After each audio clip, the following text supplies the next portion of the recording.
Wabarakatuh. Alhamdulillah hamdan katsiran thayyiban mubarakan fih kama yuhibbu rabbuna wa yarda. Ashhadu an la ilaha illallah wahdahu la syarika lah wa ashhadu anna Muhammadan abduhu wa rasuluh sallallahu alaihi wa ala alihi wa man sara ala nahjih wa tamassaka bi sunnatihi ila yaumiddin wa sallaman tasliman katsira. Ya ayyuhalladzina amanu taqullaha haqqa tuqatih wa la tamutunna illa wa antum muslimun. Amma ba'd. Alhamdulillah, segala puji hanya milik Allah Subhanahu wa taala, Rabb yang telah menciptakan alam semesta, yang telah memberikan rezeki kepada seluruh makhluknya. Di antara bentuk syukur seorang hamba adalah seseorang meyakini di dalam hatinya semua nikmat adalah dari Allah Subhanahu wa taala. Kemudian lisannya memuji Allah Subhanahu wa taala dan anggota badannya patuh tunduk beribadah kepada Allah Subhanahu wa taala.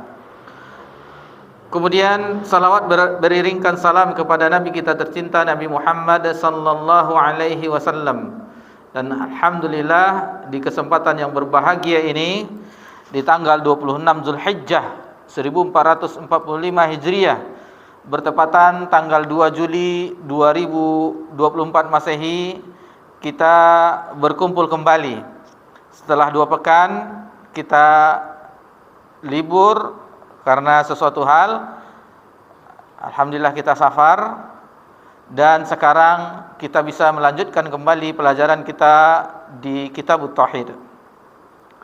Insyaallah kita akan memasuki bab yang ke-37, babun minasyirki iradatul insani bi'amalid dunya. Bab seseorang yang beramal karena tujuan dunia termasuk syirik. Jadi seseorang yang beramal, beribadah untuk tujuan dunia, maka itu termasuk syirik. Adapun pembahasannya insyaallah nanti akan kita bahas bersama-sama. Namun kita singgung sebentar, kita ingatkan sebentar bahwasanya sebagaimana kita sebutkan tadi, kita berada di tanggal 26 Zulhijjah tahun 1445 Hijriah, di akhir tahun Hijriah.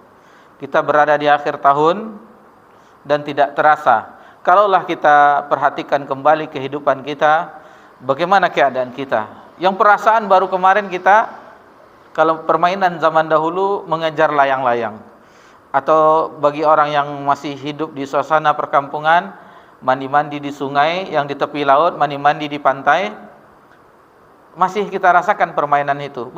Perasaan baru kemarin, 2 hari, 3 hari yang lalu. Namun kita memperhatikan diri kita, sekarang waktu telah berlalu. Bahkan kita, alhamdulillah sebagian kita sudah menikah, Allah akan karuniakan anak, itu tidak terasa juga. Perkembangannya begitu cepat. Yang dari bayi sekarang sudah kanak-kanak, alhamdulillah. Dan bahkan kami pribadi sudah sekolah, alhamdulillah. Ini adalah nikmat dari Allah Subhanahu wa taala. Namun waktu-waktu yang telah berlalu, hanya tinggal 2 yang membekas di catatan amalan kita. Yang pertama itu amal saleh. Yang kedua keburukan, wal'iyadzubillah. Mudah-mudahan Allah itu mengampuni apa yang telah berlalu, yang kita alpa, kita terbujuk rayu syaitan sehingga kita melanggar aturan Allah Subhanahu wa taala. Tidak ada obatnya selain istighfar dan bertobat kepada Allah Subhanahu wa taala. Kemudian waktu yang sekarang. Sekarang inilah modal kehidupan kita.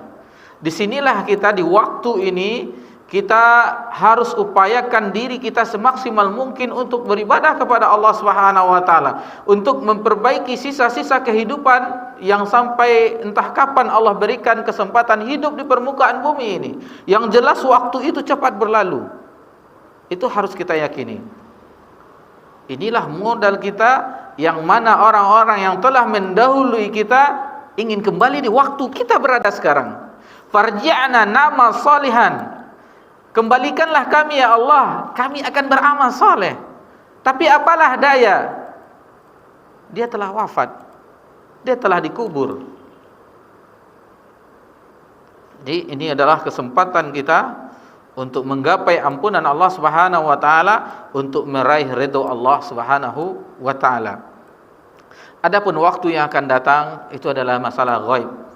Waktu yang akan datang kita tidak mengetahui apa yang akan terjadi nantinya. Kita hanya bisa berencana, habis kajian insyaallah selesai, nanti fardu isya insyaallah selesai kajian, kita akan pulang ke rumah.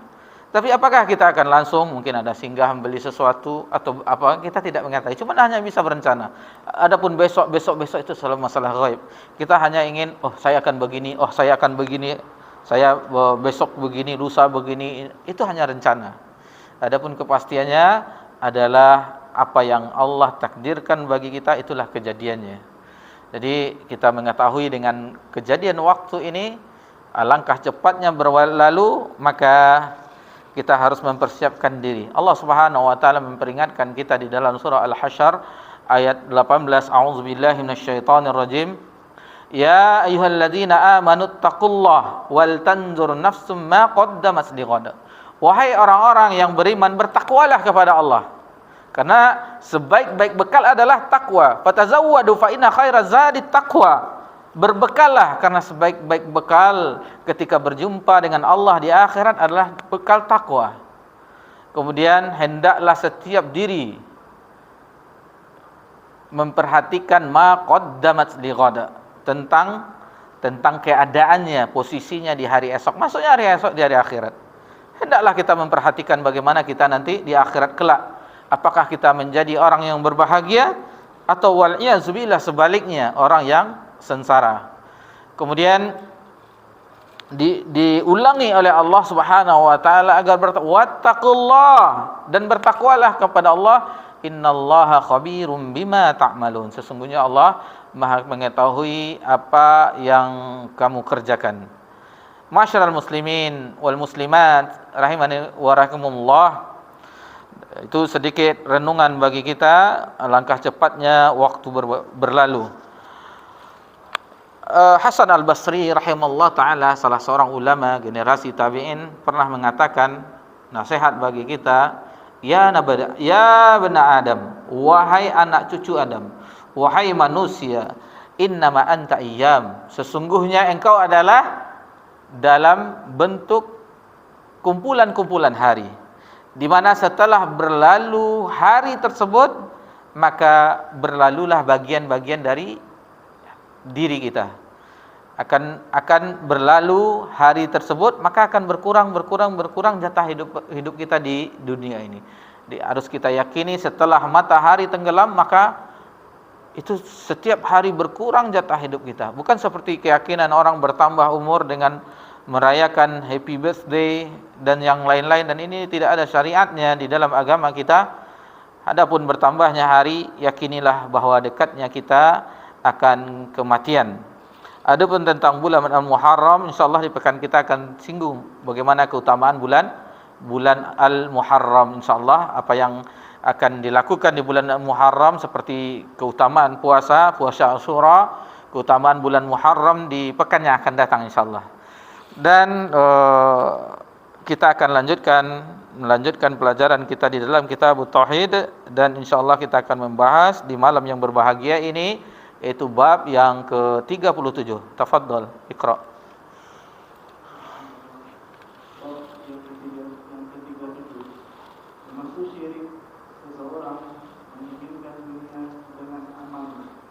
Baik.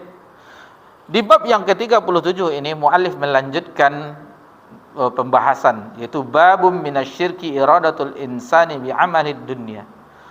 Bab seseorang yang beramal karena tujuan dunia, itu termasuk syirik.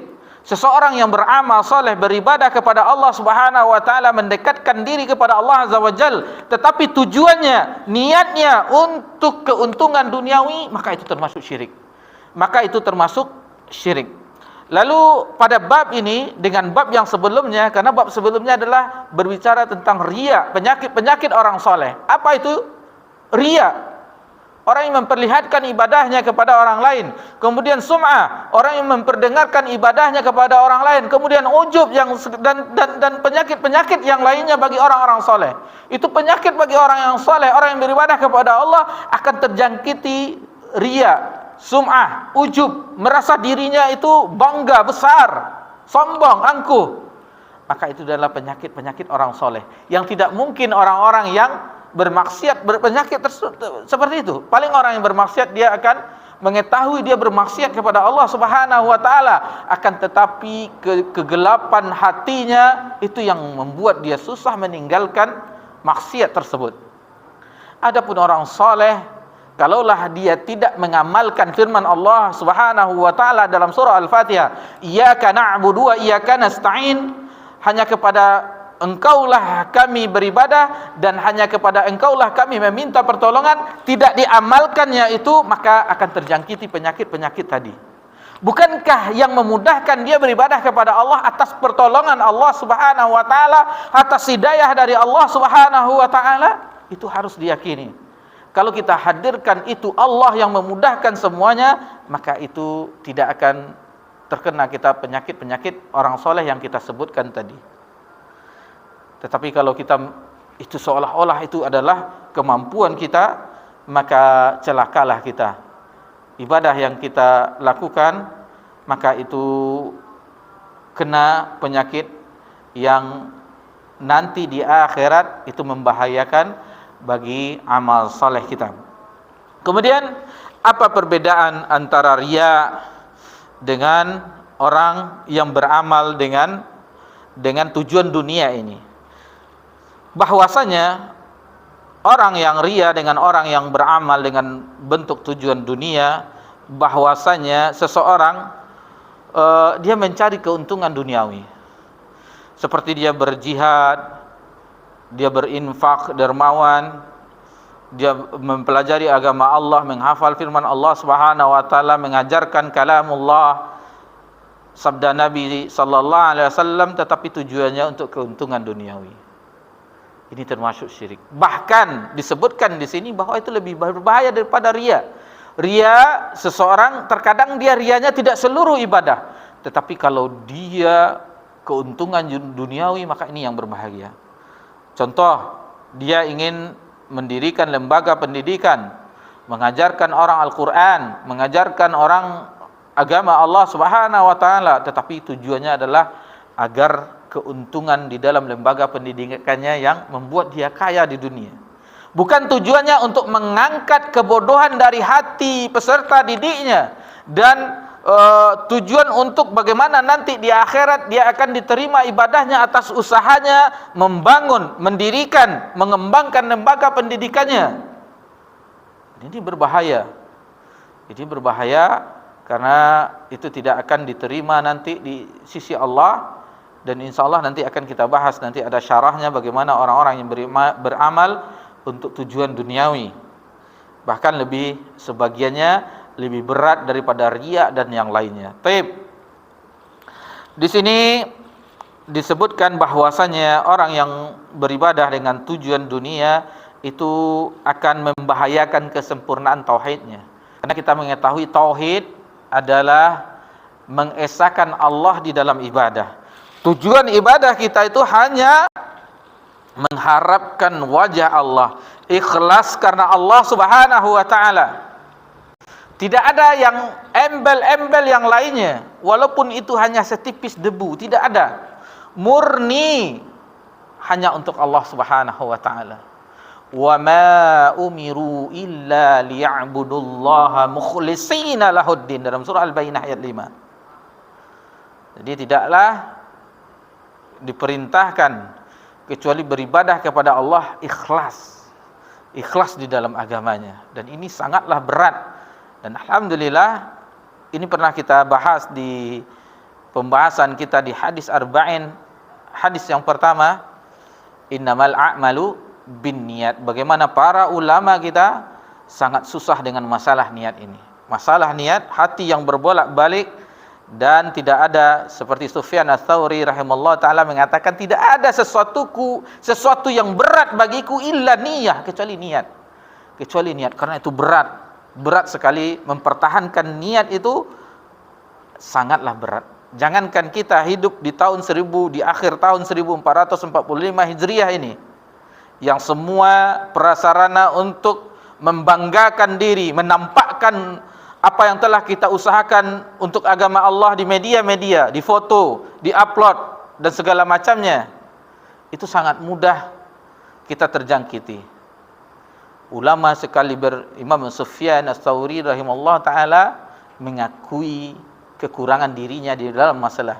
Sangat berat dia untuk mempertahankan niat untuk ikhlas karena Allah Subhanahu wa ta'ala. Dan di dalam bab yang ke-37 ini, bab minasyirki iradatul insani bi amalid dunya, yang termasuk syirik orang yang beramal untuk tujuan dunia, itu muallif rahimahullah taala membawakan dua dalil. Yang pertama itu terdapat di dalam surah Hud ayat 15 dan 16. Kemudian yang kedua hadis dari Abu Hurairah yang diriwayatkan oleh Imam Bukhari di dalam sahihnya. Untuk itu marilah sama-sama kita dengarkan apa yang telah dinukilkan oleh muallif pada bab yang ke-37 ini. Tafadhol.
Baik. Kemudian muallif menyebutkan bahwasanya di dalil yang dibawakan di ayat yang pertama, yaitu di dalam surah Hud ayat 15 dan sampai ayat 16. Nanti 15 sampai 16. Baik. Nanti insyaallah ditekankan ayat ini merupakan ayat ada dinasakh, tetapi kita tidak terlalu membahas tentang ini. Namun kita singgung ayat yang menjelaskannya nanti dalam surah Al-Isra ayat 17, bukan ayat 18 sampai ayat 19. Baik, sebelum kita menyebutkan ayat dalam surah Al-Isra, di sini muallif membawakan firman Allah dalam surat Hud yang sebagaimana kita dengarkan bersama-sama tadi, man kana yuridul hayatad dunya wa zinataha, barang siapa yang menghendaki kehidupan dunia dan perhiasannya, nuwafi ilaihim a'malahum fiha wa hum fiha la yubkhasun, niscaya kami berikan kepada mereka balasan pekerjaan mereka di dunia, jadi dibalas di dunia dengan sempurna, dan mereka di dunia ini tidak akan dirugikan. Jadi tidak akan dirugikan. Orang yang beramal untuk dunia dan perhiasannya akan dibalas, tidak akan dikurangi. Sempurna Allah berikan. Sempurna Allah berikan kepada mereka, tidak akan dikurangi oleh Allah Subhanahu wa taala. Cuman di ayat selanjutnya di dalam surah Hud ini, ulaikal ladzina laisa lahum fil akhirati ilan nar. Mereka itulah orang-orang yang tidak memperoleh di akhirat ilan nar, kecuali neraka. Wa habita ma sana'u fima wa batilun ma kanu ya'malun. dan lenyaplah di akhirat itu apa yang telah mereka usahakan di dunia, dan serta sia-sialah apa yang telah mereka kerjakan. Sudah capek-capek mereka beribadah di dunia, memang Allah akan berikan kepada mereka keuntungan duniawinya, akan tetapi di akhirat dia dimasukkan dalam neraka. Kemudian apa yang telah diamalkan tersebut menjadi sia-sia di akhirat kelak. Ibnu Abbas mengatakan, man kana yuridul hayatad dunya, barang siapa yang menginginkan kehidupan dunia, yaitu balasannya, perhiasannya, harta dunia, kesehatan, kesenangan, apa dalam bentuk kesenangan dunia, harta, istri dan anak, mereka tidak akan dirugikan. Jadi mereka tidak akan dirugikan, tidak akan wahum fiha la yubkhasun, tidak akan dirugikan. Maksudnya tidak akan dikurangi. Allah akan balas sesuai dengan apa yang telah mereka usahakan. Adapun ayat ini sebagaimana kita singgung tadi telah dinasakh di dalam surah Al-Isra ayat berapa tadi? 17, 18, 19. Baik.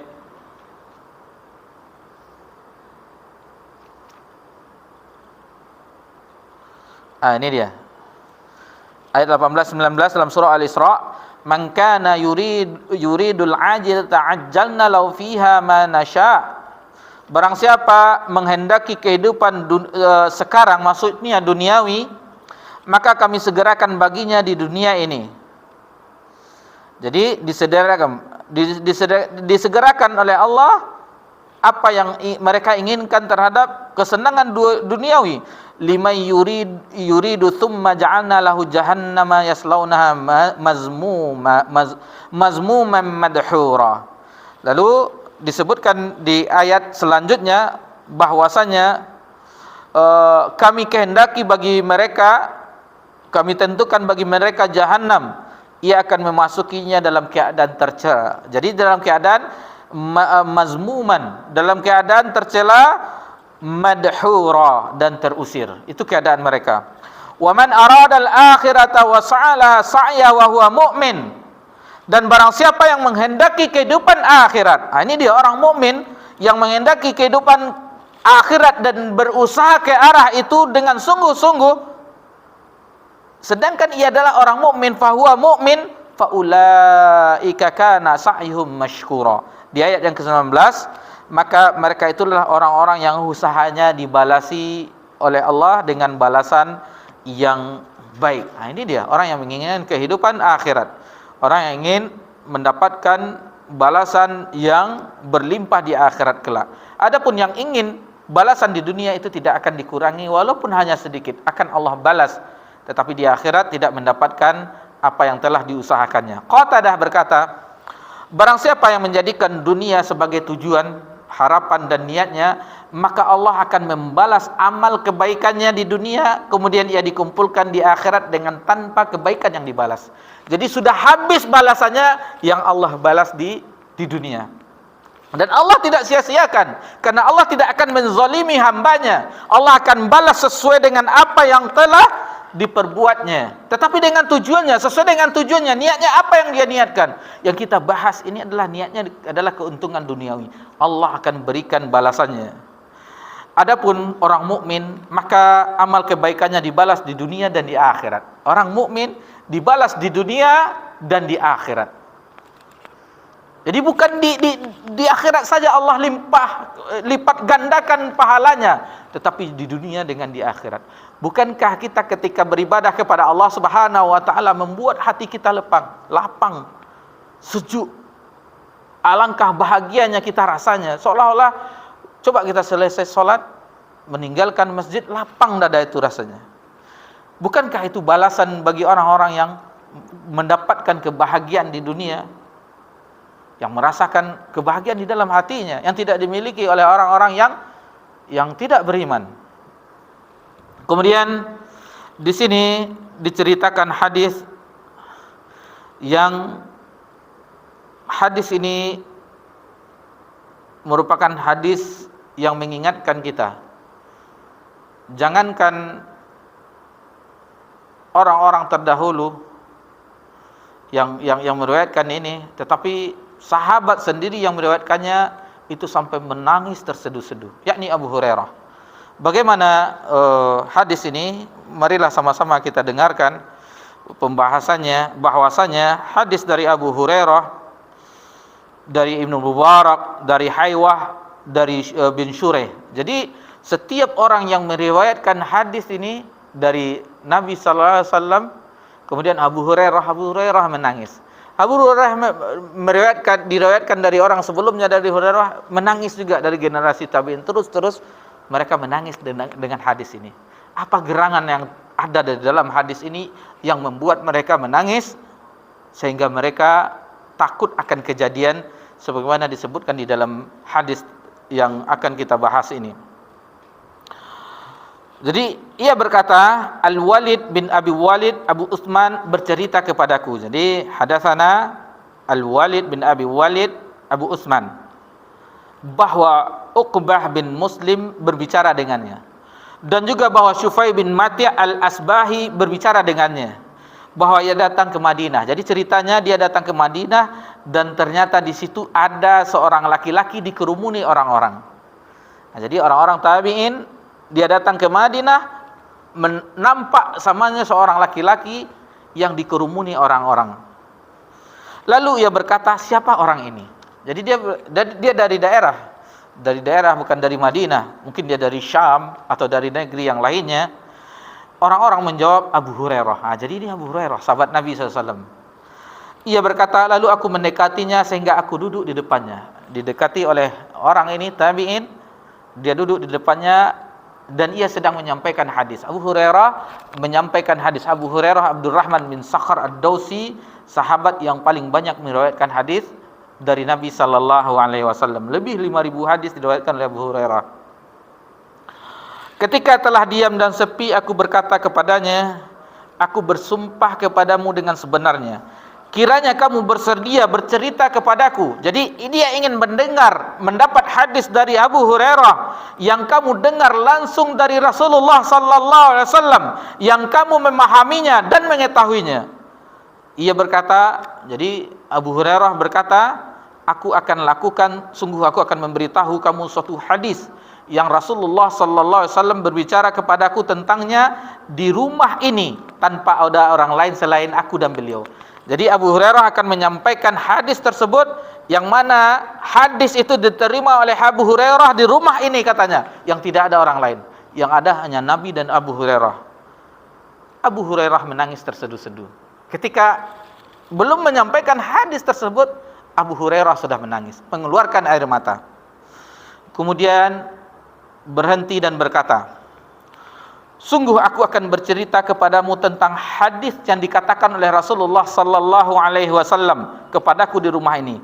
Tidak ada di dalamnya selain aku dan beliau. Kemudian Abu Hurairah menangis lagi, diulangnya menangis lagi dan menundukkan wajahnya. Jadi kita bacakan saja terjemahannya. Kalau kita baca matanya itu terlalu panjang. Masya Allah, syi'ta wa hazaman minka. Jadi agak panjang, maka sama-sama kita akan mendengarkan terjemahannya karena lumayan panjang. Mangkana dunia wa talib. Taib. Kita langsung. Tangisnya semakin keras dan lama. Jadi belum disampaikannya, tadi menangis, menunduk, lalu diulangnya lagi, menangis dan menunduk kembali, dan semakin keras tangisannya dan lama. Kemudian berhenti dan berkata. Kemudian Abu Hurairah berhenti dalam tangisnya dan berkata, lalu Rasulullah sallallahu alaihi wasallam bercerita kepadaku, sesungguhnya Allah tabaraka wa taala pada hari kiamat akan turun kepada ahli kiamat, kepada orang seluruh makhluknya manusia, untuk mengadili mereka. Ini posisi keadaan di hari kiamat. Setiap umat merendah berlutut, semuanya hina di hadapan Allah Subhanahu wa taala. Seluruh yang dibangkitkan di yaumil mahsyar itu dalam keadaan hina dan berlutut, merendah mereka. Dan orang yang pertama dipanggil adalah orang yang mengumpulkan Orang yang pertama kali dipanggil adalah orang yang mengumpulkan, membaca, menghafal dan mengamalkan Al-Quran. Itu yang pertama kali dipanggil oleh Allah. Orang yang terbunuh di jalan Allah dan orang yang banyak harta. Jadi yang pertama dipanggil di hari kiamat adalah orang yang mengumpulkan Al-Quran. Maksudnya siapa? Orang yang menghafal, orang yang mengamalkan Al-Quran. Kemudian orang yang terbunuh, orang yang syahid di jalan Allah. Kemudian orang yang mempunyai banyak harta, yang mendermakan hartanya. Lalu Allah Tabaraka wa Ta'ala berkata kepada ahli Quran, yang qari tadi, bukankah aku telah mengajarkan kepadamu apa yang aku turunkan kepada Rasulku? Orang itu menjawab, benar wahai Rabbku. Allah berkata, lalu apa yang kamu perbuat dengan apa yang kamu ketahui? Jadi apa yang diperbuatnya dengan apa yang diketahui, apa yang telah diperbuat. Lalu ia menjawab, aku solat pada malam hari dan siang hari. Maka Allah berkata kepadanya, kadzabta, engkau telah berbohong. Malaikat pun ikut berkata kepadanya, kadzabta, engkau telah berbohong. Allah berkata kepadanya, akan tetapi kamu ingin dikatakan fulan adalah ahli Quran, qari, orang yang ahli dalam membaca Al-Quran, dan itu telah faqad qil, dan itu telah engkau dapatkan di dunia. Bukankah engkau telah mendapatkan ganjarannya di dunia? Engkau dikatakan orang yang ahli Quran, orang yang mengajarkan Al-Quran. Bukankah engkau telah mendapatkan balasannya ketika di dunia? Lalu didatangkan orang yang memiliki banyak harta. Jangan kita mengira, oh enak si fulan memiliki harta, bisa membangun ini, bisa membangun ini, triliun miliar. Perhatikan nanti di akhirat.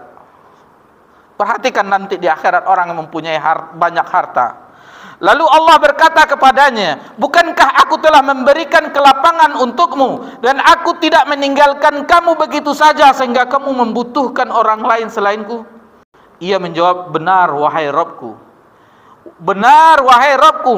Lalu Allah berfirman, lalu apa yang telah kamu lakukan yang terhadap apa yang telah dikaruniakan kepadamu berupa harta tadi? Lalu ia menjawab, aku menyambung persaudaraan, menyambung silaturahmi dan bersedekah. Maka Allah berkata, kadzabta, engkau telah berbohong. Malaikat pun ikut berkata, kamu bohong. Kadzabta, engkau telah berbohong. Akan tetapi engkau menginginkan supaya dikatakan fulan itu dermawan, fulan itu pemurah, fulan itu segala macamnya. Dan itu telah faqad qil, engkau telah mendapatkannya di dunia. Dia telah mendapatkan gelar dermawan. Si fulan dermawan. Lihatlah si fulan telah membangun ini, si fulan telah menyumbang dengan ini, si fulan dengan ini, dengan hartanya. Kemudian datang yang ketiga, orang yang syahid, yang gugur di jalan Allah. Orang yang berperang menegakkan kalimat Allah. Mereka adalah orang-orang yang terbunuh ketika berperang fisabilillah. Lalu dikatakan kepadanya, Allah Tabaraka wa Ta'ala berfirman, apa yang menyebabkan kamu terbunuh? Ia menjawab, aku telah diperintah dengan berjihad di jalan engkau, lalu aku berperang sehingga aku terbunuh. Maka Allah berkata kepadanya, faqad qil, bohong kamu. Malaikat pun ikut berkata, kadzabta, bukan faqad qil, kadzabta, engkau telah berbohong. Lalu Allah Tabaraka wa Ta'ala berfirman, akan tetapi engkau menginginkan supaya kamu dikatakan si fulan pemberani. Jadi dikatakan bahwasanya engkau pemberani. Lalu Allah Subhanahu wa Ta'ala menyebutkan, dan itu telah engkau dapatkan. Disesuai dengan firman Allah Subhanahu wa Ta'ala tadi, man kana yuridul hayatad dunya wa zinatan wa fi ilaihim a'malum fihima wa hum fiha la yubkhasun. Tidak akan dirugikan oleh Allah. Telah mendapatkan apa yang telah diinginkan karena keinginannya duniawi. Ketika Allah mudahkan untuk mengumpulkan Al-Quran, untuk membaca Al-Quran, untuk menghafal Al-Quran, untuk mengamalkan Al-Quran, untuk diajarkan, diamalkannya, dibawakannya di salat malam. Akan tetapi niatnya agar dikatakan oleh orang, dia adalah seorang qari, orang ahli Quran. Dia telah mendapatkan pujian itu di dunia. Begitu juga orang yang Allah mudahkan baginya kehidupannya, Allah lapangkan rezekinya, banyaknya hartanya, lalu dia telah menyumbangkan, telah menyambung silaturahmi, telah menyumbangkan hartanya untuk jalan Allah Subhanahu wa taala, untuk pembangunan ini, untuk masjid, untuk lembaga ini dan segala macamnya, dan dia telah mendapatkannya. Dan yang ketiga adalah orang yang mengorbankan jiwanya dikorbankannya untuk keuntungan duniawi, agar dia disebut orang yang pemberani, dan dia juga mendapatkannya. Akan tetapi semuanya kadzabta. Malaikat pun mengatakan, kadzabta, engkau telah berbohong, faqad qil, engkau telah mendapatkan apa yang engkau diinginkan di dunia. Akan tetapi di akhirat tidak ada, kecuali semuanya itu tidak sia-sia belaka.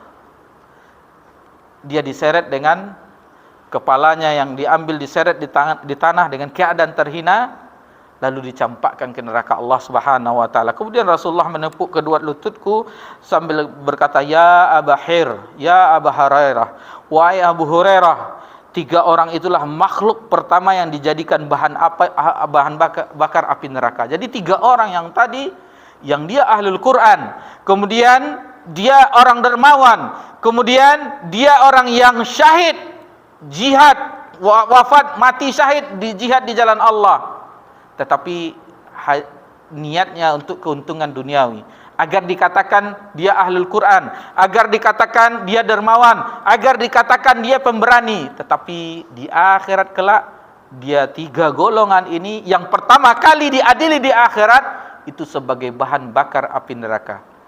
Sebagaimana kita sebutkan tadi, Abu Hurairah menangis dengan tangisan yang sekencang-kencangnya, dengan beberapa kali dia mengulangnya dengan menangis. Sekelas sahabat Nabi SAW ketika meriwayatkan hadis ini menangis terseduh-seduh dengan tangis yang keras. Tidak sanggup dia dengan hadis ini. Begitu juga tabi'in yang mendengarkan juga menangis. Generasi berikutnya yang meriwayatkan hadis ini juga menangis. Bagaimana keadaan mereka ketika di akhirat apabila itu bukan ikhlas karena Allah Subhanahu wa taala, maka tiga golongan tersebut menjadi bahan bakar api neraka. Lalu bagaimana keadaan orang beramal soleh ketika di dunia? Sudah azan belum?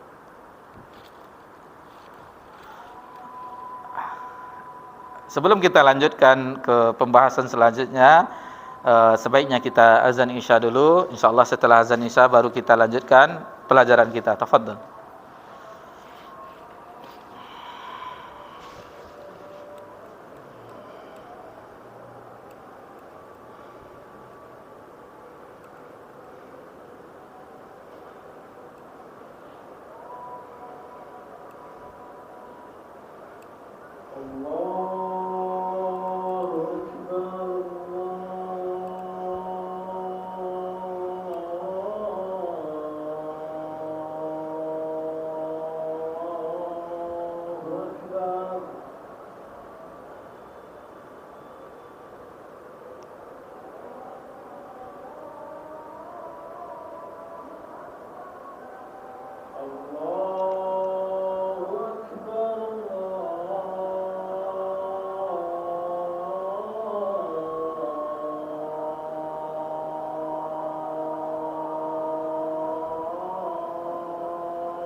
Alhamdulillah. Wassalatu wassalamu ala Rasulillah ma ba'd. Sebelum kita lanjutkan, kita ingatkan bahwasannya di awal tadi kita telah menyebutkan bab ini hubungannya, keterkaitannya dengan bab sebelumnya tentang riya, bahwasanya ini sama-sama merusak kesempurnaan tauhidnya. Riya, kemudian seseorang yang beramal saleh untuk keuntungan duniawi, itu merusak keutamaan tauhidnya, karena termasuk dalam perbuatan syirik. Bukan hanya untuk Allah ibadahnya, tetapi untuk kepentingan dunia. Bahkan bab ini lebih parah daripada riya, karena terkadang riya dia hanya ingin dilihat atau didengar sum'ah, itu hanya untuk orang lain, agar orang lain mengetahui ibadahnya. Tetapi ini lebih dahsyat lagi, kata pensyarahnya, karena dia ingin seluruh apa yang telah dilakukannya adalah mendapatkan balasan duniawi, dan ini tidak boleh. Ini tidak diboleh.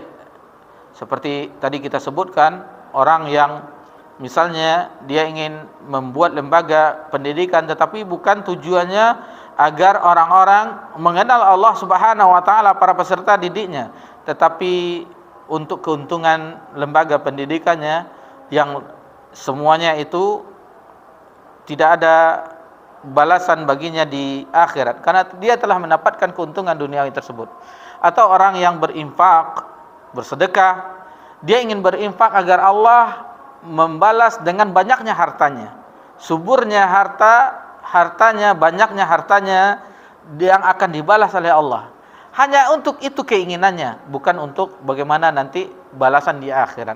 Dan itu lihatlah orang-orang yang kita perhatikan, semakin banyak hartanya, tetapi kita tidak bisa juga memvonis, karena ini masalah niat, keikhlasan itu adalah milik Allah Subhanahu wa taala semata. Tetapi ini pelajaran bagi kita, bahwasannya seandainya niat kita fasid, rusak, maka inilah yang harus diperbaiki. Jadi bagaimana setiap kita berjalan di bab ini diperbaiki. Ini termasuk kesyirikan. Ini termasuk kesyirikan. Ini yang kita lakukan termasuk kesyirikan. Agar celah-celah untuk menuju kesyirikan itu kita mengetahuinya. Langkah-langkah untuk terjerumus kepada kesyirikan itu ditutupi, sehingga semua pintu-pintu kesyirikan tersebut tertutup mudah-mudahan. Dan niat kita hanya satu, yaitu ketika kita berjumpa dengan Allah Tabaraka wa Ta'ala di akhirat kelak, Allah akan balas semuanya. Apa yang telah kita berletih-letih di dunia, apa yang kita susahkan dan melawan jiwa kita sendiri agar bisa beribadah kepada Allah Subhanahu wa Ta'ala. Innama nut'ikum liwajhillah la nuridu minkum jazaa'an wala syukura. Sesungguhnya kami memberi makan itu ingin mengharapkan liwajhillah, ingin mengharapkan wajah Allah. La nuridu minkum jazaa'an wala syukura.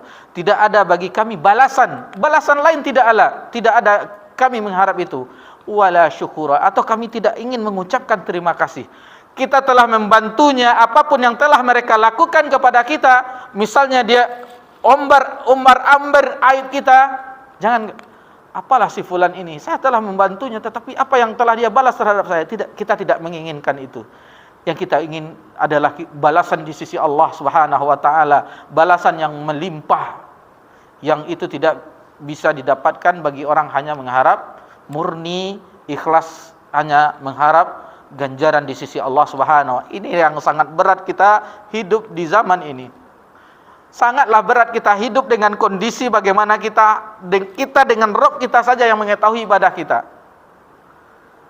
Tadi kita singgung, kita di zaman yang mudah kita memproklamirkan ibadah kita. Lihatlah saya sedang begini, lihatlah saya di-upload semuanya di media massa. Susah kita untuk menutup pintu tersebut agar ikhlas kepada Allah Subhanahu wa taala. Tetapi upaya yang kita lakukan, maka Allah memberikan bagaimana seseorang yang berusaha, maka Allah akan mudahkan bagi seseorang tersebut. Taib. Di sini ada beberapa orang beramal soleh. Pembahasan yang tadi masih kita lanjutkan, bahwasanya yang pertama, orang yang melakukan amal soleh mencari ridha Allah. Jadi orang yang mencari ridha Allah seperti sedekah, salat, menyambung tali silaturahmi, berbuat baik kepada manusia, meninggalkan kezaliman dan lain sebagainya macamnya amal-amal yang telah dilakukan. Akan tetapi orang melakukannya tidak menginginkan pahala akhirat. Tidak menginginkan pahala akhirat, melainkan hanya ingin agar Allah menjaga hartanya. Jadi dia berbuat seperti itu, Allah menjaga hartanya, lalu mengembangkan hartanya, kemudian menjaga istri dan anak-anaknya. Itu yang diharapkannya di dalam amal soleh. Tidak terpikir olehnya mencari surga dan selamat dari neraka. Ini berbahaya juga. Tidak terpikir baginya selamat dari neraka dan masuk surga. Orang semacam ini mendapatkan ganjaran amalannya di dunia. Dikembangkan hartanya, dijaga istrinya, anak-anaknya, tidak mendapatkan kefakiran, tetapi sangat disayangkan orang ini di akhirat tidak mendapatkan bagiannya. Kemudian yang kedua, ini lebih besar lagi dari yang pertama, itu yang kita juga sangat khawatir, orang yang disebutkan oleh Mujahid menyebutkan ketika menafsirkan ayat dalam surah Hud tadi ayat 15-16. Ayat ini turun dengan permasalahan ini, kata Mujahid, itu seseorang berbuat amal soleh dengan niatnya yang riya kepada manusia dan tidak mencari pahala akhirat. Itu yang disebut. Adapun yang ketiga, maksudnya seseorang beramal saleh dengan tujuan harta, seperti dia berhaji, kemudian berhijrah. Jadi hijrah kan dalam hadis hijrah itu faman kana hijratu di dunia atau imrah ayyankiha, dia mengharapkan dari hijrah itu dunia atau perempuan yang dinikahinya, maka dia atau seseorang yang berperang ingin mendapatkan ghanimah, maka orang semacam ini maka dia itu mendapatkan apa yang dia diniatkan ketika itu. Dan ini atau orang-orang yang ingin memakmurkan masjid dan segala macamnya, dia akan mendapatkan balasan pujian orang, lihatlah bapak itu, lihatlah bapak haji itu. Seperti sekarang kan sudah mulai pulang orang kembali dari tanah suci. Lihat bagaimanakah dia, misalnya kita panggil biasa saja bang, pak atau yang lainnya, apakah dia biasa-biasa saja atau harus dipanggil pak haji atau bu haji? Ini harus dipertanyakan juga, karena itu bukan gelar yang harus disematkan di sebelum nama kita, tetapi itu adalah ibadah, hanya mengharapkan ganjaran dari Allah. Kemudian yang keempat, seseorang mengajarkan ketaatan kepada Allah dan murni hanya kepada Allah saja, akan tetapi ia melakukan perbuatan kufur dan syirik. Ini dia beribadah kepada Allah, tetapi ada unsur syiriknya, kufurnya. Inilah yang telah dilakukan oleh ahlul kitab sebelum kita, orang-orang Yahudi dan Nasrani. Orang Yahudi membuat sekutu bagi Allah, orang Nasrani dia menjadikan Tuhan anak, Tuhan ibu dan segala macamnya, sehingga itu adalah perbuatan kufur, perbuatan syirik, dan itu juga merupakan ancaman yang sangat keras nanti di akhirat kelak. Maka lihatlah bagaimana orang-orang terdahulu, kita sebutkan orang yang murni ketaatannya hanya untuk Allah Subhanahu wa taala, sebagaimana ada riwayat dari Anas bin Malik dan yang lainnya, atau ulama-ulama terdahulu mengatakan bahwasanya seandainya aku mengetahui Allah menerima satu sujudku dari sujudku, maka tentu aku akan meminta kematian. Maka tentu aku setelah itu akan meminta kematian. Seandainya aku mengetahui Allah menerima satu sujudku, maka tidak lain yang aku inginkan adalah kematian lagi. Allah telah menerimanya, karena Allah tabaraka wa taala berfirman di dalam surah Al-Maidah ayat yang ke-27 di akhirnya, innama yataqabbalullahu minal muttaqin, sesungguhnya Allah hanya menerima bagi orang-orang yang bertakwa. Berarti kalau dia mengetahui itu telah diterima, berarti dia adalah orang yang bertakwa, dan tidak ada yang diinginkannya lagi dari dunia ini melainkan kematian. Karena balasan bagi orang yang bertakwa adalah surga Allah Subhanahu wa taala. Nanti akan kita jelaskan bagaimana sedikit pesona surga nanti insyaallah setelah hadis ini. Tafadhal. Fadal.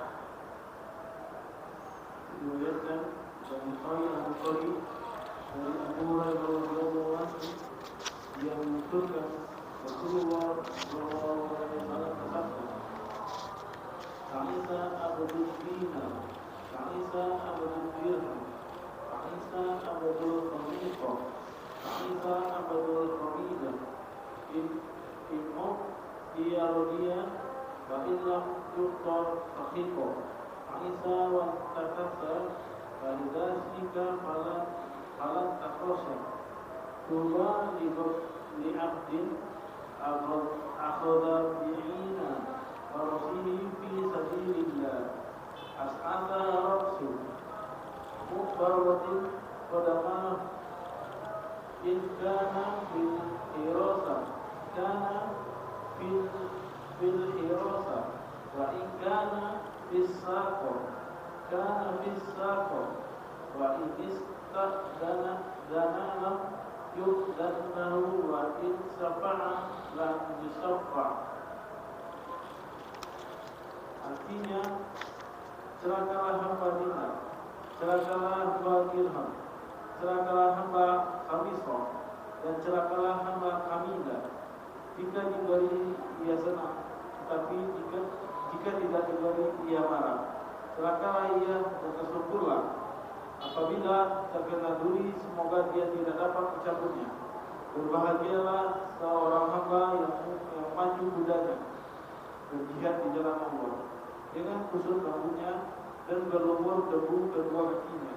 Bila dia berada di pos penjagaan, dia akan tetap setia berada di pos penjagaan itu. Dan bila ditugaskan di garis belakang, dia akan tetap setia berada di garis belakang itu.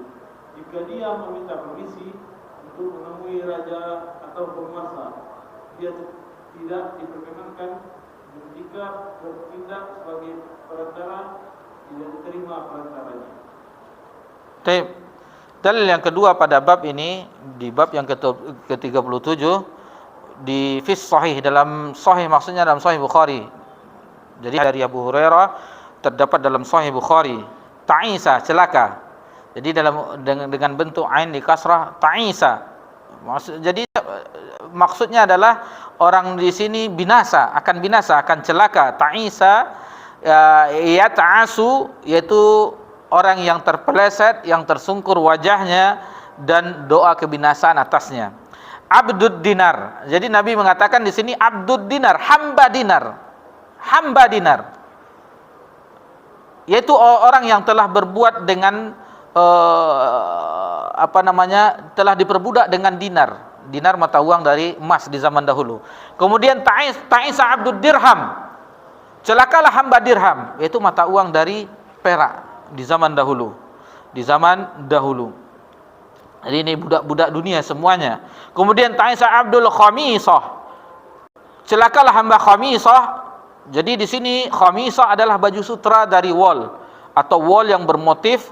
Jadi khamisah itu baju yang elit dalam apa kita. Kan ada orang yang ingin bajunya keren, dia pakai setelan yang itu mahal, dan sekarang kalau di zaman media dinilai seseorang itu dari topinya sampai sepatunya sekian M. Apa namanya tuh?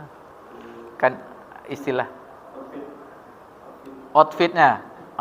Kan macam-macam. Jam tangannya merek sekian. Jam tangannya saja dapat sepeda motor sama dia. Masya Allah. Kan ada itu. Ini sekian.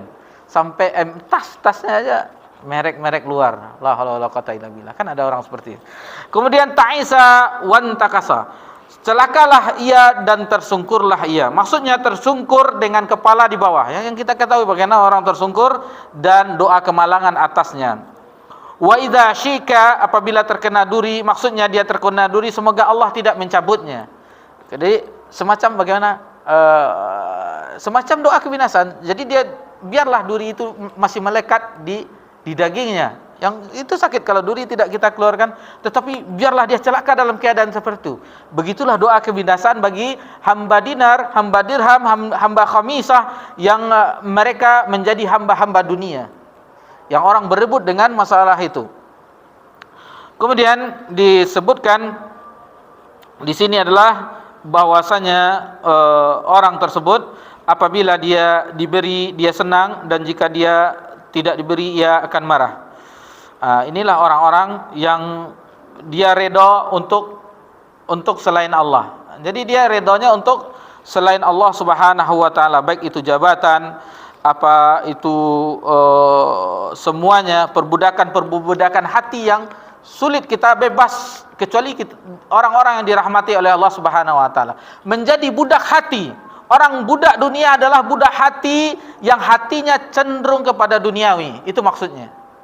Itu yang susah, kita memerdekakan hati kita itu menjadi hamba Allah. Terkadang kita diperbudak oleh anak kita. Ada orang yang diperbudak dengan anaknya, diperbudak oleh istri dia. Istrinya menuntut setiap saat, sehingga waliyahzubillah akhirnya dia mencari sesuatu selain yang diredhoi oleh Allah, selain yang dihalalkan oleh Allah Subhanahu wa taala. Jadi ini banyak kejadian. Ada orang yang diperbudak dengan keinginan-keinginan tersebut. Lalu masalah-masalah ini bisa dibagi. Yaitu yang pertama, sesuatu yang dibutuhkan seorang hamba. Jadi ada yang dibutuhkan seperti makanan, minuman, nikah, tempat tinggal, dan lain-lain sebagainya. Maka hal itu mintalah dari Allah dan dimohonkan agar Allah memberikannya kepada kita. Itu tidak masalah. Itu tidak masalah selagi itu kebutuhan duniawi, itu tidak masalah. Kemudian seseorang yang tidak membutuhkan, sebenarnya dia tidak membutuhkan, tetapi dia ingin memperbanyak, ingin satu lembah, sudah dapat satu lembah emas, ingin lembah kedua, lembah ketiga, lembah keempat. Dan itu bagaimana orang-orang yang ini memang susah. Kalau kita lihat, misalnya kita ada buku saldo, kita ingin setiap hari ketika memprint atau mencek di mobile banking kita ingin bertambah. Kalau bertambah bahagia kita, kalau berkurang sudah khawatir kita. Dan itu dirasakan. Sebenarnya kalau seandainya kita sudah memiliki rumah misalnya, tidak harus memiliki kontrakan pun sudah tidak apa-apa. Yang penting kita terlindungi dari hawa panas dan dingin bagi keluarga kita, itu sudah mencukupi. Kemudian ada makanan, kemudian ada yang kendaraan atau yang lainnya, itu sebenarnya sudah hidup itu sebenarnya tidak terlalu mahal sebenarnya. Cuman gaya hidup yang mahal kata orang. Gaya hidup yang mahal. Sebenarnya kita kan sama saja kata Nabi, seandainya seseorang ada yang dia makan di hari itu, kemudian dia begini kata Nabi SAW, maka dia sama bahagianya sama dengan raja. Sama kebahagiaannya yang dirasakannya dengan kebahagiaan raja. Tetapi memang begitulah kita di dunia, kita ingin memperbanyak dan berbangga-bangga. Alhaakumut takatsur, ingin berbangga-bangga dan ingin memperbanyak baik itu harta maupun keturunan.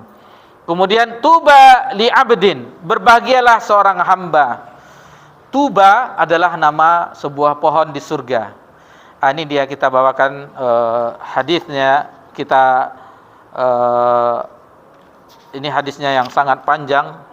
Ada beberapa hadis dibawakan oleh mu'alif di sini, cuman kita ambil satu saja.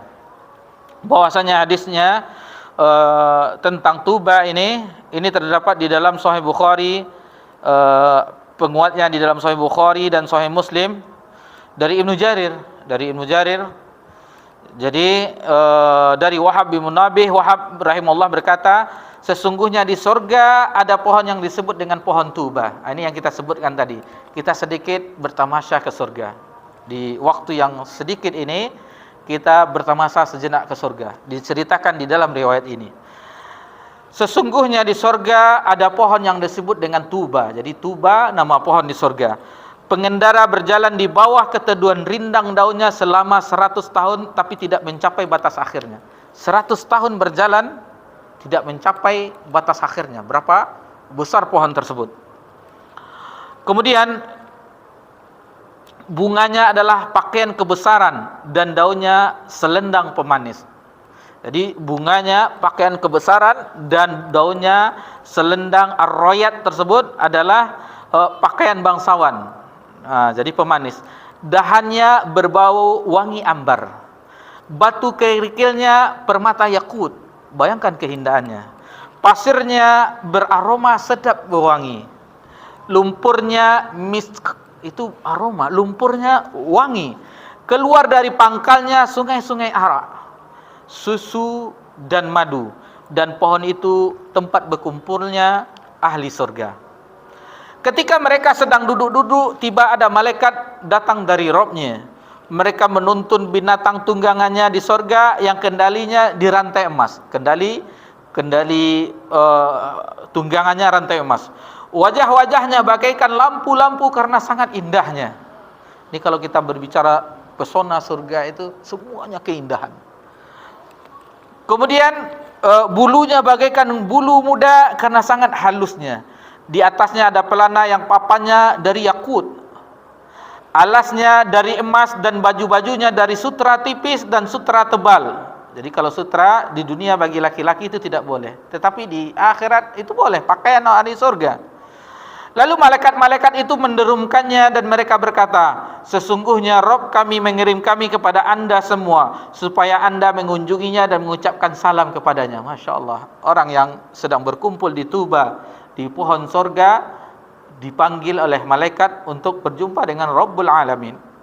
Lalu perawi berkata, lalu mereka menaikinya.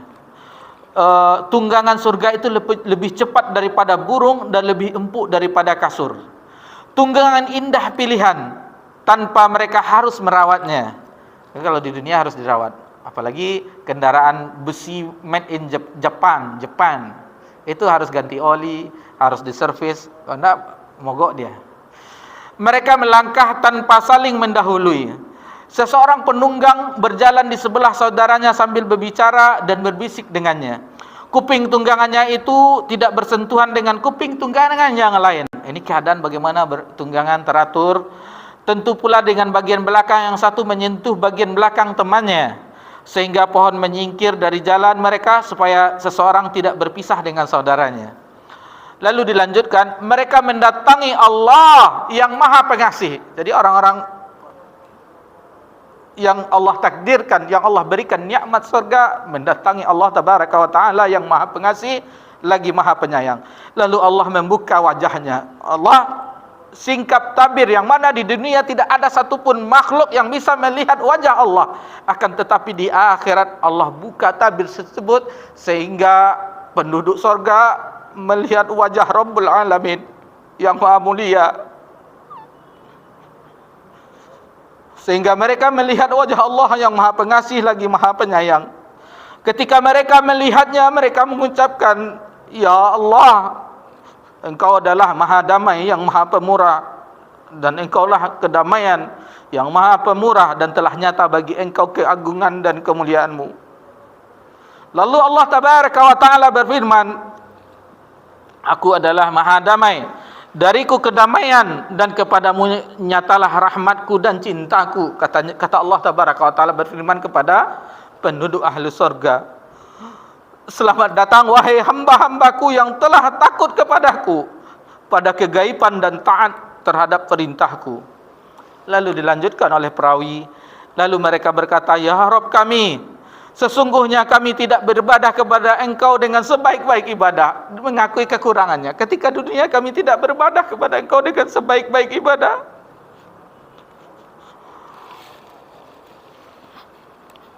Dan kami tidak memuliakan Engkau dengan sebaik-baiknya, dengan semestinya.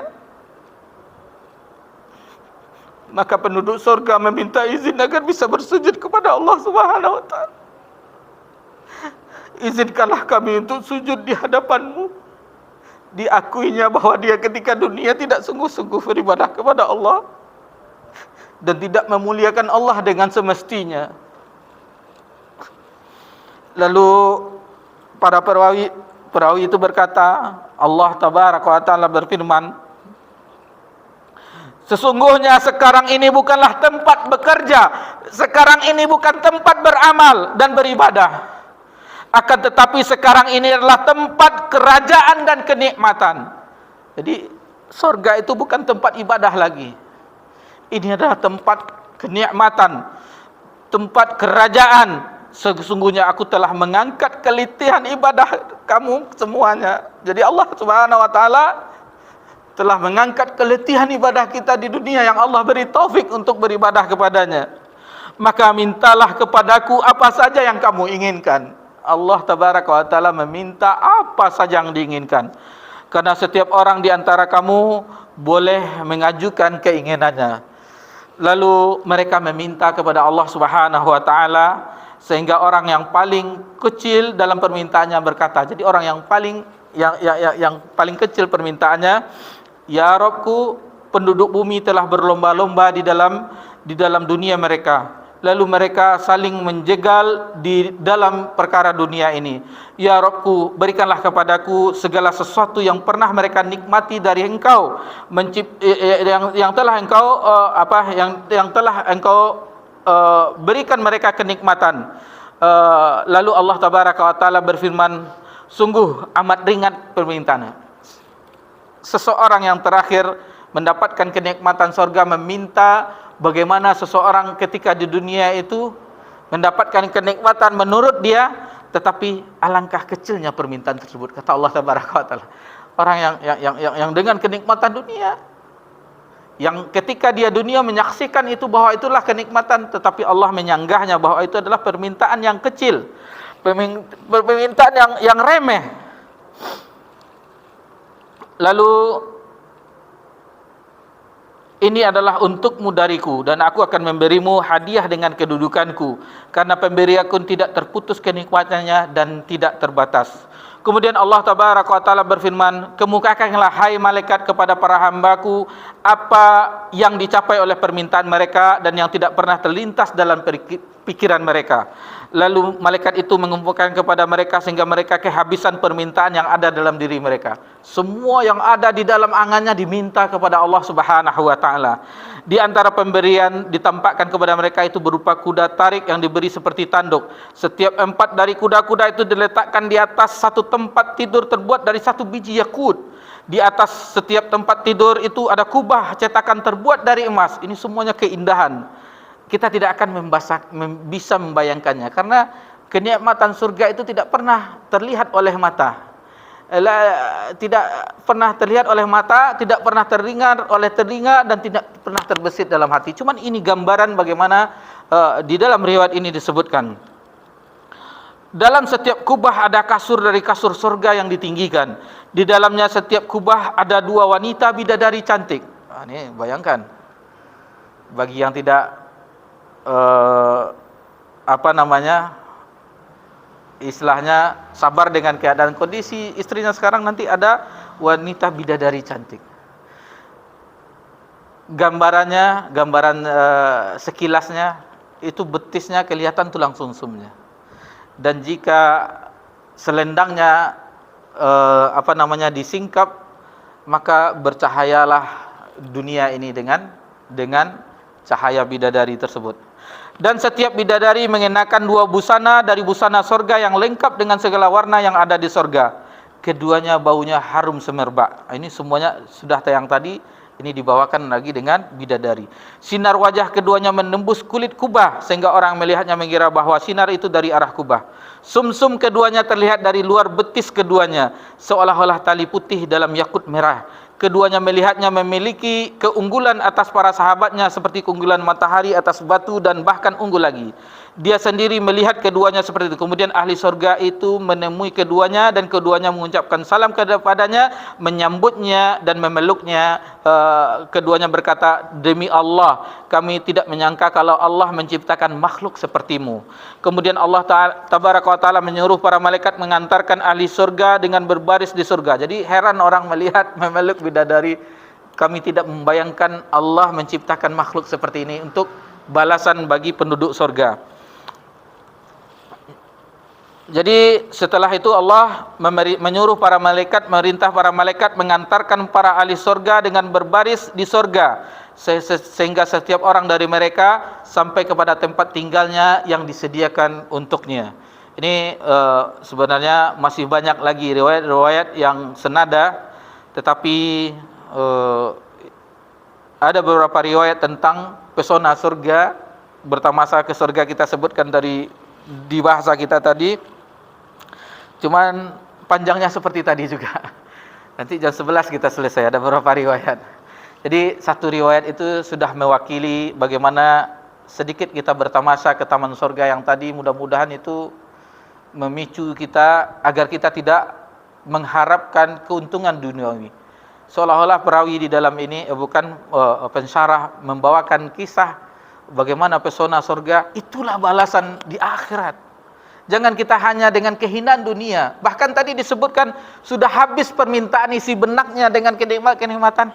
Allah mengatakan rendahnya permintaan, masih rendah. Bayangkan bagaimana kenikmatan. Dan di dalam Sahih Muslim disebutkan orang yang terakhir masuk surga, dia minta 10 kali lipat raja dunia. Dan kita mengetahui bagaimana keadaannya masuk. Dia awalnya melintasi sirat dengan keadaannya hampir jatuh ini, akhirnya selamat juga. Dilihatnya, dia meminta kepada Allah, ya Allah, saya berjanji, sampaikanlah di pohon itu. Sampai dijanji, dilihatnya terdengar surga itu penuh. Minta lagi, tapi katamu tidak minta yang lain lah, cukup itu. Dia minta, masukkanlah, sampai ke masuk juga akhirnya. Cuman itu semacam bunyi-bunyian, karena surga itu tidak sempit sebagaimana konser yang kita saksikan. Dia luas, seluas langit dan bumi. Sampai dia di dalam hadis ini yang kita ingat, mungkin bisa nanti dicek bagaimana keadaan penduduk surga yang terakhir, kenikmatannya. Lalu dia meminta, sampai dia mengatakan, apakah engkau bercanda ya Allah? Allah memberikan kenikmatan tersebut, sampai dia mengatakan, apakah engkau bercanda?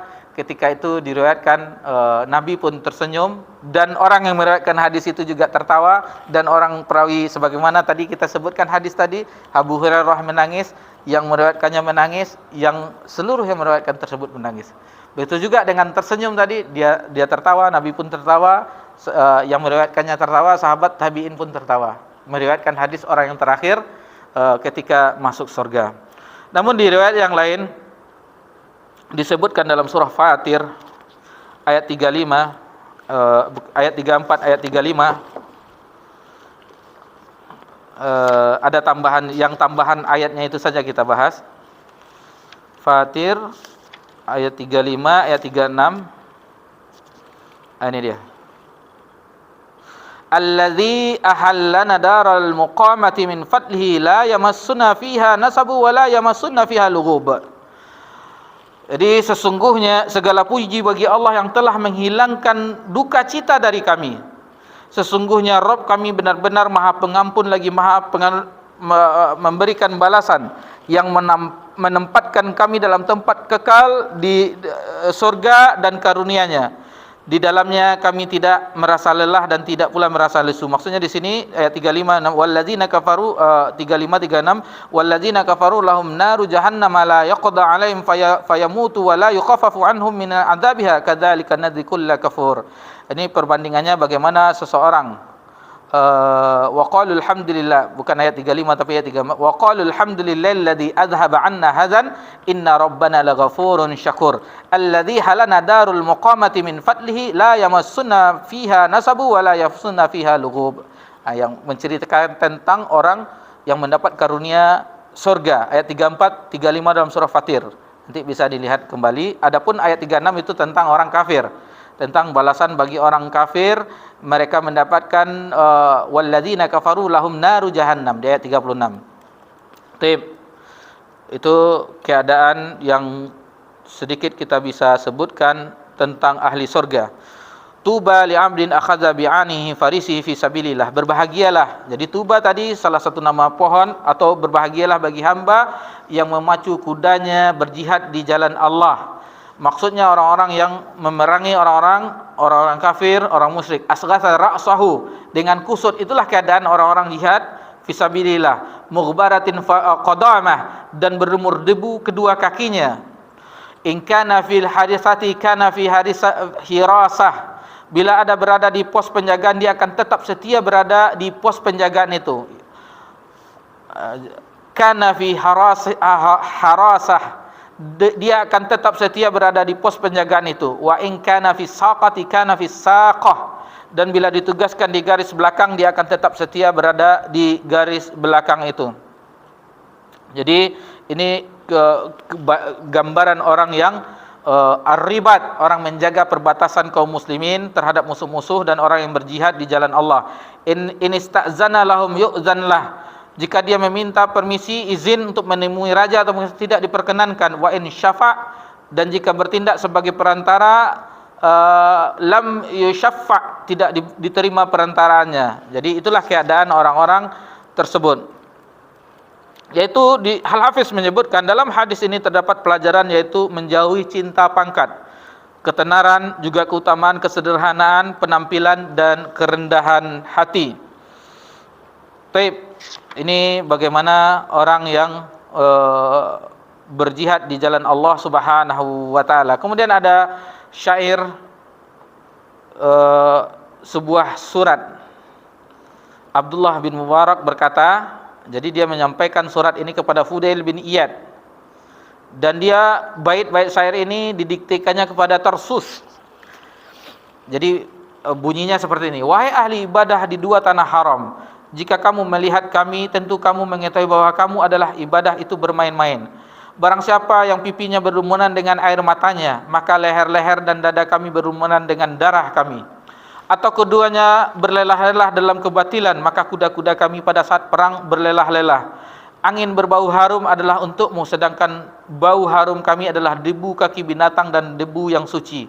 Sungguh telah datang kepada kami di antara sabda Nabi kami perkataan yang benar, jujur dan tidak berdusta. Tidak sama debu kuda di jalan Allah dalam hidung seseorang dengan asap api yang menyala-nyala. Ini adalah kitabullah berbicara tanpa berdusta. Di antara kami orang yang syahid itu sungguh mereka bukanlah orang yang mati, tetapi dalam keadaan hidup orang yang mati syahid tersebut.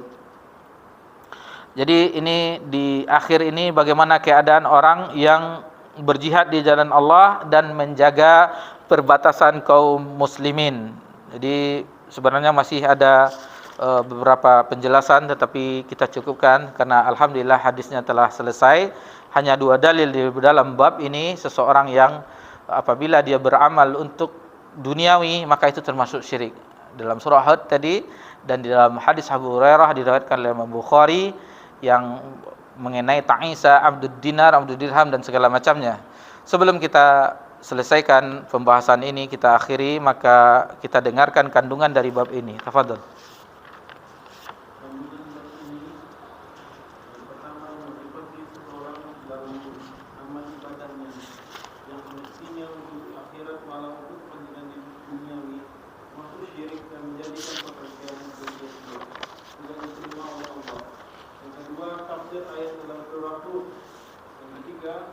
Seorang muslim disebut sebagai hamba dinar, dirham, kamsah, kamilah jika menjadikan kesenangan duniawi sebagai tujuan. Yang keempat, tafsir hal tersebut yaitu jika diberi dia senang, tapi jika tidak diberi dia marah. Yang kelima, Rasulullah mengatakan celakalah dia yang tersebut. Yang keenam, juga mendoakan apabila terkena duri, semoga tidak dapat mencabutnya. Yang ketujuh, pujian untuk mujahid yang memiliki sifat-sifat sebagaimana tersebut dalam hadis. Baik, demikianlah yang bisa kita pelajari di bab yang ke-37 ini. Yang kita inginkan perjalanan kita demi bab yang dibawakan mu'alif agar sempurna tauhid kita. Ibadah kita hanya untuk Allah Subhanahu wa taala semata, dan apapun yang merusak baik itu kesyirikan, niat dan segala macamnya, mudah-mudahan itu terhindar dari kita.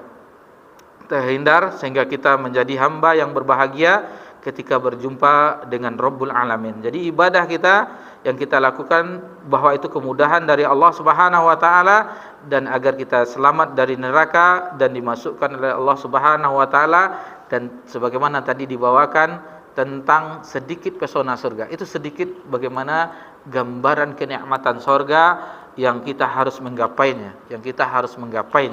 Baik, mohon maaf jika ada kesalahan dalam penyampaian. InsyaAllah akan kita sambung di pekan yang akan datang, di tahun yang akan datang, karena sudah masuk bulan Muharram tahun 1446 Hijriah, insyaallah taala. Subhanakallahumma bihamdika asyhadu an la ilaha illa anta astaghfiruka wa atubu ilaik. Wassalamu ala nabi Muhammad sallallahu alaihi wasallam wa ala alihi washabbihi ajmain. Walhamdulillahirabbil alamin. Wassalamualaikum warahmatullahi wabarakatuh.